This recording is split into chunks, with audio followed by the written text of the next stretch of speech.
మొదటిసారి పోలింగ్ కేంద్రాల్లో మార్పు జరిగిందని కడప ఎంపీ అవినాష్ రెడ్డి అన్నారు. ఈ అంశాన్ని ఎన్నికల కమిషన్ దృష్టికి తీసుకెళ్తామని తెలిపారు. గ్రామాల్లో టీడీపీ కార్యకర్తలు డబ్బులు పంచుతున్నారని ఆరోపించారు. టీడీపీ కుట్రలను ఎన్నికల కమిషన్ గుర్తించాలని, తక్షణమే చర్యలు తీసుకోవాలని కోరారు. వైఎస్ఆర్ కాంగ్రెస్ పార్టీ నాయకులము ఎన్నికల కమిషన్ దృష్టికి తీసుకెళ్లాం. ఈ పోలింగ్ బూతుల మార్పు గురించి ఇన్ని పర్యాయాలు ఎన్నికలు జరిగాయి. ఎప్పుడు కూడా పోలింగ్ బూత్ అనేది ప్రజలకు ఇబ్బంది లేకుండా వాళ్ళ గ్రామంలోనే పోలింగ్ బూత్ ఉండేది. కానీ ఫర్ ద ఫస్ట్ టైం ఈసారి వాళ్ళ గ్రామంలో ఉన్న పోలింగ్ బూత్ అలాగే ఉంది, కానీ ఆ బూత్లో వాళ్ళ ఓట్లు ఏమీ లేవు. వాళ్ళు పక్క గ్రామానికి 4-5 కిలోమీటర్లు ప్రయాణం చేసి వెళ్ళి పక్క గ్రామానికి వెళ్ళి ఓటు వేయాల్సిన పరిస్థితి. ఇదే విషయాన్ని గడిచిన 3 రోజులుగా మీడియా సమావేశంలో చెప్పాం.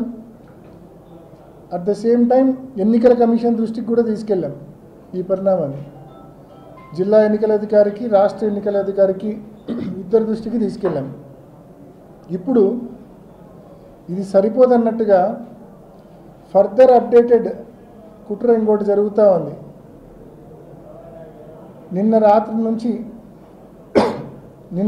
నుంచి ఎర్రిపల్లి గ్రామంలో, అదేవిధంగా నల్లపరెడ్డిపల్లి గ్రామంలో, కొత్తపల్లి గ్రామంలో టీడీపీ నాయకులు ఇంటింటికి పోయి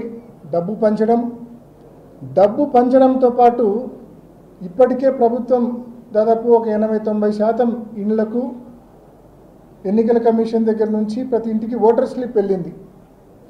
ఆ ఓటర్ స్లిప్లో చాలా స్పష్టంగా వాళ్ళ యొక్క పేరు, వాళ్ళ యొక్క సీరియల్ నెంబరు, వాళ్ళు ఏ బూత్కి వెళ్ళి ఓటు వేయాలనే సమాచారం ఆ ఓటర్ స్లిప్లో ఉంటుంది. ఇప్పుడు టీడీపీ నాయకులు చేస్తూ ఉన్న తంతు ఏంటంటే డబ్బు ఇచ్చి ఆ ఓటర్ స్లిప్ వెనక్కి తీసుకుంటా ఉన్నారు. వైఎస్ఆర్ కాంగ్రెస్ పార్టీ నాయకులము ఎన్నికల కమిషన్